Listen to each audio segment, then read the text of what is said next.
Good morning. Hello. So exciting. Happy Tuesday. We're here at like another random strange time. So thanks for just having grace with our differing, changing schedules and all that good stuff. So yeah, Right, happy to have everybody here. So happy to see you.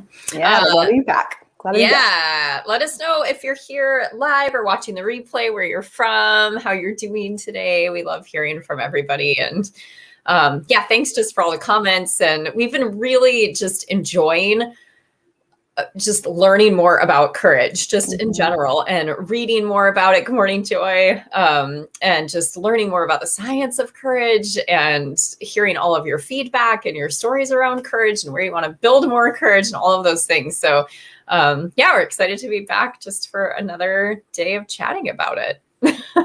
Absolutely. And it's been really fun, because it's fun. It's fun when we get to explore from a certain angle, but then learn the same thing, a lot of the things that we either intuitively already know or have studied or researched before, right? And so how much they all come together, we're like, oh, that makes sense, and this makes sense, And so, as many of you know, and if you haven't, sit for a live with us before, welcome. But Bonnie and I come at everything from both like the mind and the body, right? This mind-body connection that we know exists now scientifically from the work of Dr. Candace Pert in the 70s. And it's just not only beautiful that we have so much science behind it, but it's wonderful that we also, our bodies feel that science and feel that truth.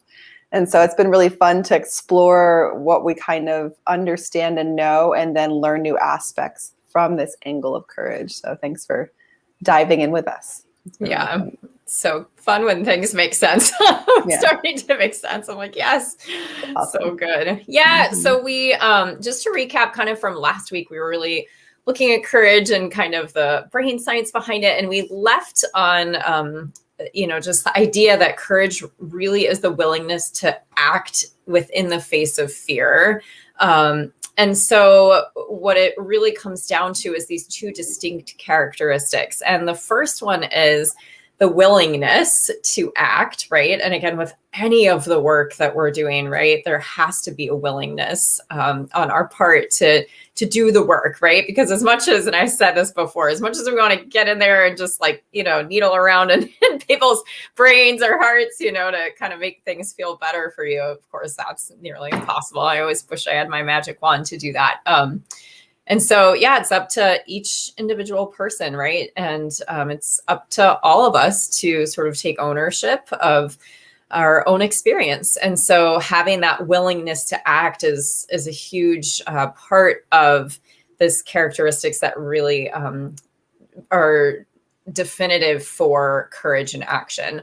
And the second thing is then the ability to kind of manage the fear or anxiety that comes up in order to be able to, act and be able to move through with whatever the courageous act needs to be. And so those are lots of things that we work through in our time here together, and in our longer programs that we're working through are just those tips and strategies for how to manage the anxiety and fear that comes up, right? And, some short-term strategies and then longer-term strategies. So, and Bonnie, as you speak, I'm reminded, like, whether you may have sat through the workshop that Bonnie and I ran in February. And I'm reminded that in our mindful approach to that, the kind of the body-based, the one word I said is, if you could step into this workshop with thinking of one word, it was willingness. Yeah. You remember that, Bonnie? Yeah. This is back in February. And now, and this is one of those moments where it's like, oh yes, the willingness. It's funny that the word willingness is so attached to courage, and that makes sense to us in our bodies, right? And also from a mindful perspective, also from a body-based perspective, also from a cognition perspective, and a mind-based, so it's all coming together, and realizing, like, it might be hard to think, okay, I'll just grow and build more courage in my life, but to use words that feel easier. And I'm super a big proponent, as Bonnie knows, about trying to cultivate things into our body that feel a little bit easier. But if you can say, okay, I'm not sure if I can enter this day with like so much courage, but am I willing to enter this scary thing? Am I willing? How can I be willing? How could I cultivate or use tools and techniques that I've learned here at Thrive with Anxiety to create that willingness within my heart and my body, and then know that's attached to building courage in your body and your brain, right? Yeah. So that word willingness, I think, is really a big deal. It's so true. And you're one of your favorite words, Liz, that you've really brought into my life so much more is curiosity, right? Mm-hmm. And I think that that's such a huge part of it too.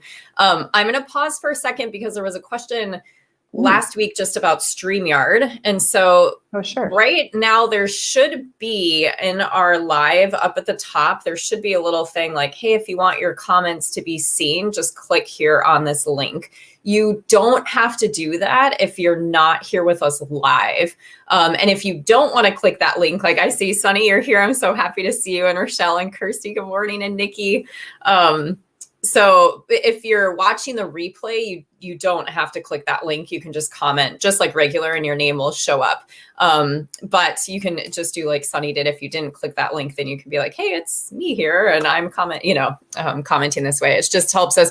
It shows up on our end as like Facebook user if you don't say your name. And so, and we love, of course, to know who's here with us. So, I can't remember who asked me to go over that, but hopefully that was helpful. And don't worry if it doesn't work out for us to see your name. It's okay. We are happy you're here and love to read the comments. So yeah, good call, Buns. Yeah.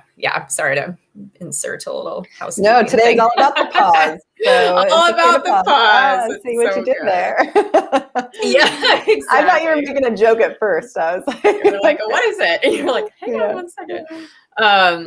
So we're talking about the pause, and we put some, comments into the group this week in that Viktor Frankl quote that I absolutely love. But, the opportunity for this pause that we're talking about is with our awareness, and, there's some things that happen when we come up to the, face of fear, right? If there's something that's happening in our world, that's causing this physiological reaction, right? This body reaction.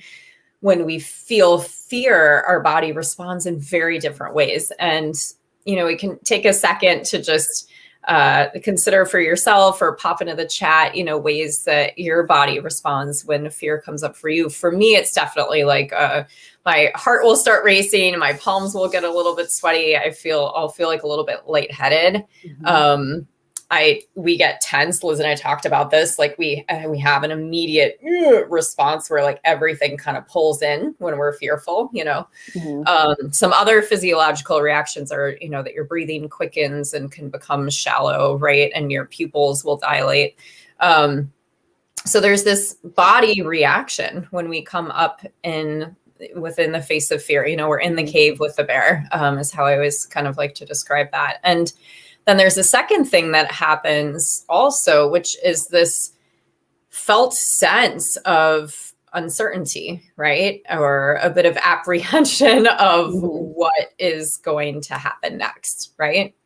And so we can experience those things at the same time, right? But this space right there within this physiological reaction and within this awareness of like, this apprehension of what's coming next is really this space, this opportunity for the pause that Frankl was talking about, right? Where we have then a choice of how to respond. Right. And this, right? This in your body. You've been through experiences, I'm sure, if you are a human on this planet. Yep. Where, right, you've had a moment of fear and just reacted. And then you were able to look back at that reaction and go, oh, okay. Yeah. And you've probably also had experiences where you've experienced some form of fear and then been like, and had to take a step back. Right? That's that pause, right? That's that moment, that's that opportunity. So this is not an unknown to you. Yeah. But here's what's amazing is that there's like science behind what's happening in that moment in our brains, right? And knowing that there's this opportunity for this pause, we also now know that we can cultivate to build our minds in a way where we more become aware of that pause and then can choose that pause so that we can then kind of garner a response that either feels more appropriate or that we prefer. Yeah. Right. Yeah. So and that builds our courage muscles, right? Right. As we flex those courage muscles. Yeah. Yeah. Yeah. And as I think Frankl, right, says, it's a moment of growth and freedom, right? Is that kind of the two words he focuses on. Which I love. It's so beautiful. Yeah. We're actually using this quote this week, Bonnie, in our meditation class. Oh, yay. I'm so glad, Liz. Yeah, that's amazing. Yeah, it's really fun.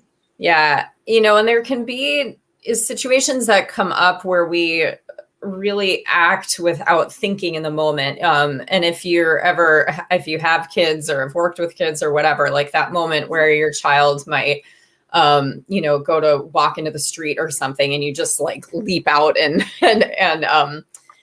put your arms out to protect them, or, other situations that I can think of with my own kids in that way. Right. And that is kind of where like our instinct takes over. Those moments don't necessarily require a lot of courage, right? There's not necessarily that pause there. It's more like instinct, right? That comes up. So this act of courage really comes from our conscious awareness of the significance, right, of what's happening in the moment. And, that space of that apprehension, not being 100% sure how things are going to go, there's an uncertainty to it.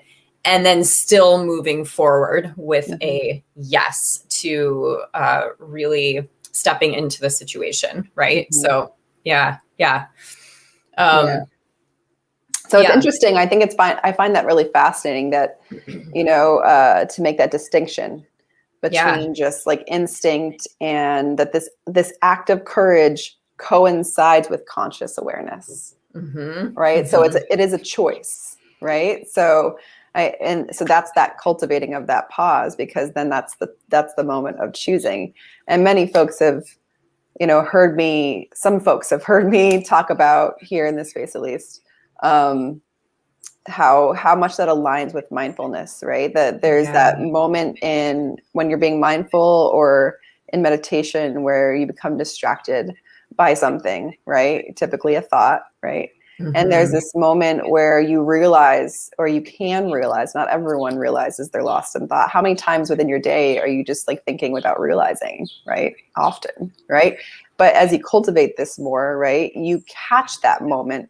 And then that's that opportunity to come back to whatever it is you're doing or want to do, right? How many times a day, I'll raise do you find yourself walking somewhere and going, what did I come in this room for? Like, what did I come over here to do? Right. And that's that you were distracted, right? You were pulled away from the thing you set out to do, right? So to like catch that distraction and pull you back. And it's no shocker that as you cultivate this, you're strengthening the part of your mind that increases your ability to hold memory, right? And that way that only aligns. So it's interesting how much of this becomes back and connects. But I love how that kind of practice and meditation and mindfulness aligns with that same pause, is not only garners like all the health benefits that we talk about in mindfulness, but also this ability to grow courage. Yeah. Right? So all the benefits kind of come around to that. So fascinating. So good. Yeah. Well, and kind of in our research about courage, because Liz and I are lifelong learners, we love to geek out about this kind of stuff all the time. And so we found some really beautiful articles about courage, and we'll link to those. I have the links and I'll put them in the chat after we're done here, so that you can kind of dive a little bit deeper. So we're pulling from some different resources. One article that we found, and it was written by a woman named Michelle DeMarco. She talks about there being really like 4 things that can kind of help us to build our courage muscles, right? And this really ties back into a couple of the strategies that we work through in our All Thrive program.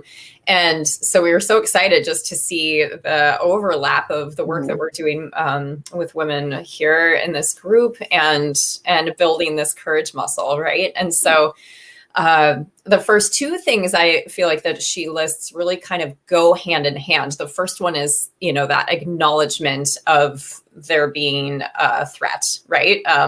And that we're vulnerable in those moments, right? In whatever way, physically vulnerable, emotionally vulnerable, all types of vulnerability are at stake there. And the second thing is really the appraisal that there's something at stake, right? Something in this situation that's at stake. So those two things, the two first things that she says will help us to build our courage muscles, Liz and I really feel like are tied. And Michelle talks about this in a really interesting way with breath too, that I think is kind of a beautiful way to explain it. So I don't know, Liz, if we want to go through like the first part or if we should go through 3 and 4. First part of, sorry, what? Oh, the breath work with it, the inhale and how we, metabolize fear with breath. Yeah, sure. Yeah. Okay. So let's see. Actually, you know what? Maybe I'll back up and go through all 4 of them. I think that will make more sense on the receiving end. Whatever you're feeling. I think give the whole synopsis and then we'll kind of come back and do some experiential stuff and with our body. Okay, cool. So number 3, the third thing that Michelle really talks about as being something that will help to build our courage muscle is acceptance, which we already talked about, right? That there's a risk that any actions that we might take to address that threat might fail. And Liz and I were talking about this week of how interesting that is, right? Particularly for women, right? And that, sometimes our inaction comes from a fear of failure, right? Which I know that I personally carry, and I know that many women carry, right? Fear of not being good enough and that something will just completely fail. So, and that could be kind of tied into our biology a little bit. Yeah. There's this great, I was sharing with Bonnie yesterday, I was listening to Simon Sinek in his podcast, and he was saying, explaining that, fear shows up very differently in women than men. And I think it's really good for us to acknowledge this is in our biology, in our historical biology, right? In our DNA. And he was sharing this example where he's been at many a board meeting and how, there might be some big presentation and a gentleman next to him might have a really good idea for that's only like 50% flushed out. And over and over again, he'll see that man go, I have an idea, and be willing to present it. Right. And whereas he'll lean in towards a woman that has a really good idea that's been flushed out more like 90% of the way. And she'll be like, oh, no, it's not perfect yet. Right. And this goes back into our biology. If you think about so many animals in the animal kingdom, including ourselves, right? There's the male that's like performing, right, to get the female's attention. And the goal is for the male to obviously sow his seed as much as possible to reproduce, right? Whereas the female's looking around choosing the perfect specimen, right? And so this relates to our DNA where we're looking for perfection before we step forward, right? Whereas men are used to failure. They're used to women turning them down over and over again. Now, this doesn't feel dating to me currently, personally, but this is in our DNA and our biology of the way that we've kind of moved throughout the world, right? So I found that so fascinating and how that's so true for me, right? If I were sitting, I definitely wouldn't present something until I felt it was absolutely right, and how much this holds us back. Yeah. Right. And we all know that there's so much data around women in the work environment and, and how we're paid and how we're seen and how we don't promote ourselves or ask for raises. Right. Yeah. I think this relates to a lot of those same fears. Oh, yeah. Yeah. Yeah. Gosh, so fascinating. Yeah. Yeah. The fourth thing that Michelle really talks about to flex this courage muscle is affirming Panini. And so I had never heard of this term before, and I thought it was really beautiful. And so I want to read you just a little sort of synopsis of what that word means, because she talks about affirming Panini and then engaging the threatening situation with a really open mind, a willing body, and an engaged spirit. And she explains that the word Hanini is a Hebrew word that means I am here and I am ready. And this is straight from her article. I'm just going to read it for all of you. It says, Hanini is our response when life calls to us, especially when that call is in the form of uncertainty or vulnerability from a palpable imperative threat. Hanini is also considered to be a prayer or meditation of preparation and humility to heed that call and face our fear. A friend and rabbi once told me that to say Hanini signals the moment when we situate our own life story within the larger story of life and do the thing that is hard, even with no assurances or guarantees of the outcome. And to do so not with passive awareness, but active commitment, body, mind, and spirit. Yeah, so good. It reminds me, so Untamed is a book that I've read from before by Glennon Doyle, and Glennon started a podcast recently.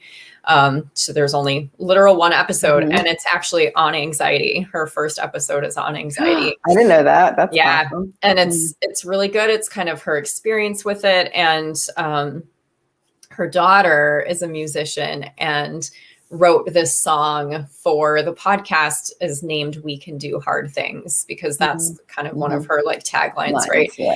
And the song is We Can Do Hard Things. Oh, so, that's awesome. I can't wait to check that out. It's beautiful. And Brandy Carlisle like does the backup singing for her. And so anyway, so just a side note of something to go listen to, but that reminded me of this Hanini, right? To do the thing that's hard, even if there's no assurance or guarantees of the outcome.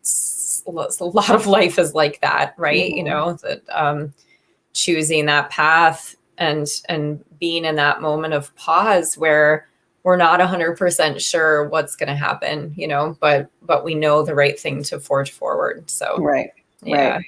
Okay. So how do we build this into our lives, right? Like, cause that's what we're really trying to do. Like, how are we going to cultivate all this information and build this into our lives, right? The line you said, Bonnie, that she said that about Hanini, where especially when that call is in the form of uncertainty or vulnerability, right? From a palpable imperative threat. Okay, so that sounds all beautiful, like great. Yeah, exactly. I'll just try to notice the pause and then hope one day that when there's a threat, I'll respond, or we can cultivate it. Yeah. Okay. So there's a couple things I actually do on the regular that help me cultivate this. And actually, I just heard a beautiful one that relates to this. Or it's not like I put myself in harm's way, but you can almost challenge it. It's one thing to be able to meditate in a safe space, right? Beautiful setting, right? When things become hard, you won't necessarily be tested until things become hard. And Bonnie knows I go to the outdoors a lot. And so I'm tested a lot in different ways. But I tend to like that test, right? But there's things you can even do in your home. So one I do that's actually used regularly for anxiety and does stimulate the vagus nerve at the same time, which Bonnie and I talk about a lot, is I turn the cold water on in my shower, right? So this is something you've heard of before, but I prepare myself, right? So I begin to breathe and I know it's coming and I don't shock myself, right? I slowly increase the water, right? And I start to notice it's getting cold and I start to notice like my mind and my heart, right? And I breathe through it, right? And I focus on that pause. I focus on my response, right? And when I'm ready, I make it a little colder and a little colder, okay? So it's true. It's not like a threat that's in my face, right? All of a sudden, but I am training my mind, right? Like it definitely gets intense. It definitely gets hard physically for a moment. Yeah. But I've noticed as I have breathed through it, right? That willingness, that acceptance, right? I notice that all of a sudden it doesn't feel very difficult. And there is this moment where I notice that shift, right? And it feels very empowering. And there are times where I will turn it on faster, and kind of just see how I'm doing. Totally. And I'm like, Yep. My friend who's 8.5 months pregnant just told me, she was sharing with me through Marco Polo that, she's practicing these breathing techniques for birth. And she's saying, of course, it's easier to do now. So they actually tell you to hold ice cubes in your hand and to practice the breathing. So again, cold, right? Mm-hmm. But it's kind of very common for the human body to respond to kind of discomfort with. And so you're supposed to she was explaining that they hold fists of ice cubes and practice the breathing at the same time to kind of give that sensation of a challenge and how you can kind of face it, right? So that's one I haven't tried yet, but I thought that was really fascinating. She just told me that a couple of days ago. So there's ways you can actively train if you're interested in, right? But I found those kind of couple interesting, and I often use cold water in general, by the way, whether indoors or outdoors, is a way to kind of challenge myself. I don't know if you've ever done anything like that, Bonds, or if anyone else has that you want to share. But this is one way you can kind of cultivate and begin to notice that pause, that moment between I'm having this reaction and, oh wait, I get a choice of how to respond, right? Yeah. Cold water immersion is definitely something that I do also because it stimulates your lymphatic system, right? So it helps to drain toxins in your system, which was originally why I started doing it, was just to give it the practice. But you're right. It so stimulates that space of just being in a place of discomfort. I can't say that I mean, the moments that I challenge myself the most with courage, honestly, are when anxiety comes up for me. So, And I talked about that a little bit last week of just that space of sitting in the grocery store parking lot, being like, I can do this. So everything is going to be okay. How many times I've had to sort of move through that, Yeah. It's so true. Yeah. And to just remind yourself you're safe. I had it in the shower, I remind myself I'm still safe, even though it feels very intense, or outdoors. I know you and I are both big fans of jumping in cold water or going into cold water. Yes. Maybe not jumping fully. Yeah. I do that all the time. We have a lake out here that is very cold and beautiful. We were there over the weekend, and it was hot on the beach and very cold in the water. So, but I went in twice and just takes your breath away. Absolutely. Yeah. Well, Bonds. So before we end, should we just talk a little, we could do kind of one kind of body-based technique or another body-based technique and actually do it together. Would that sound good? Yeah. Okay. I think that's great. So, something Bonnie and I talk about a lot, or to each other, but we haven't shared so much of in terms of body-based practices is energy, and Bonnie has studied a lot of energy. Or you're a Reiki practitioner, right? And there are all kinds of energy, right, that in our bodies. And so there's actually some hand mudras or hasta mudras that we can use to cultivate courage. And we won't have time to go through all of them today, but I'll at least introduce us to it, and then we can practice more of them next week. But there's different types of energy in the body, right? There's bioenergy, there's magnetic energy, there's chemical energy, electrical energy, and these are run by these run the body and are our life force, or in the mindful world is called pran shakti. Okay, and you can activate so much of your energy points in your body by the way you place your hands. And I mean, not just the way you've seen hand mudras. If you've ever seen, kind of this or this, right? That's a hand mudra. This is a very common one. These are very common ones that you've probably seen, right? But what about this one? You've seen this a bunch. You might even do this on a daily basis, right? Mm-hmm. Everyone's at least seen this, right? Whether you pray or you've done yoga, which is this called Anjali Mudra, or people, or prayer pose, right? I'm gonna try to make myself little, Liz. Maybe, sure. Maybe it'll help then people. That probably is really funny. Yeah, I'm like, wah, wah, wah. Let's see if we can make you that way you can. There, I'm just gonna do that for a minute. Okay. Yeah. Okay, you get to see my messy room too. No, awesome. You can see, we'll be able to see your arms better. So anyway, it's amazing how much energy we can stimulate through the hands. All right. And the electromagnetic energy is maximized at our fingertips. So there's a lot of mudras that synchronize your right and left brain hemisphere, which improves memory, creativity.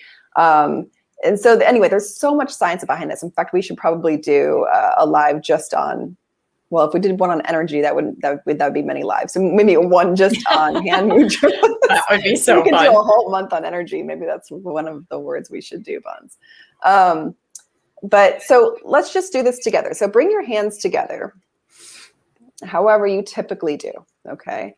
And I want you to just close your eyes, and I want you to just notice how this feels. Now, you shouldn't be pressing your hands in hard. This is just a gentle, the way you might normally if you were to pray. Even if you don't pray, you've probably at least done this before.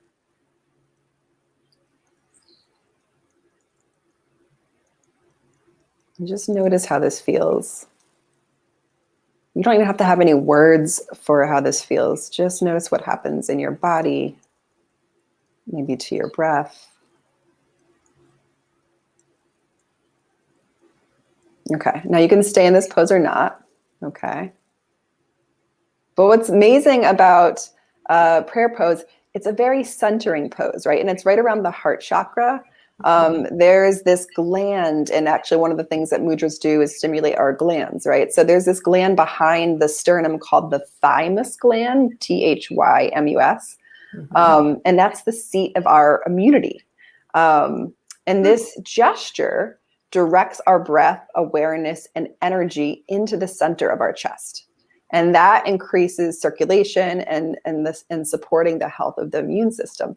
So if you have found that praying feels good, there's a reason energetically behind this, right? So it's something we don't really think about, but any direction you actually move your hands changes your breath and therefore changes your energy, right? So you may have heard, maybe not, that if you're sitting in meditation to have your hands up, that directs our energy and our breath a certain way. And this kind of invites an openness, right? Kind of pulling in the external world, all right, into your awareness. Whereas if you turn your hands down, it's kind of going internal, which is a very grounding feeling. And there's an energetic reason for that, right? Mm-hmm. So everything we do, I love this one guru in India will talk about, like, so if you're doing this, like, your energy's all over the place. And in India, like, if you do this, you're saying, like, no. And he's like, so basically, like, moving slower, directing your energy and breath in one direction at one time, right? But this is the reason praying feels so good, right? Or this position feels so good if you don't pray, right? And you'll notice a lot of yoga classes, most yoga classes will return or start in prayer pose or Anjali Mudra. So anyway, that's a little bit about hand mudras and energy, but we can do one quick together that will instigate confidence, all right? So fearlessness. So take your right elbow, and just angle it down. You can tuck it in, and Bonds, you can come back so that we can do this together. Let's see. Okay. Good. Okay. Yeah, that's what I was like. Are you trying to do the same thing? Yeah. Yeah. Okay. That's Okay, a good but point. I can yeah. back up, just back up a little bit. Okay. But it won't be hard because you've seen this one before. When you were doing the hand mudras, you were all squished in. I'm like, oh, she needs really? more. Thank Yeah, you. more Thank room. you. Yeah. Okay. Perfect. Okay. All right. So just bend your elbow, tuck your arm in kind of towards your chest. Your hands about at shoulder height. Your fingers together. Your thumb just rested out. Okay. This is basic information. You don't need to be like, right? And then your left arm can either relax in your lap. You'll sometimes see this. People put this at chest height here. Okay. Sometimes people will just lay their hand in a grounded direction on their knee. So it doesn't really matter. People will say it matters. It doesn't really matter. Okay. But this is a gesture of fearlessness, Abhaya Mudra. Okay. And if you just hold this here, right, you can close your eyes and just notice how this feels. And you do want to make sure your fingers are pointing towards space here. And at the same time, some of you might have your hand really tense. Still relax your arm, relax your hand.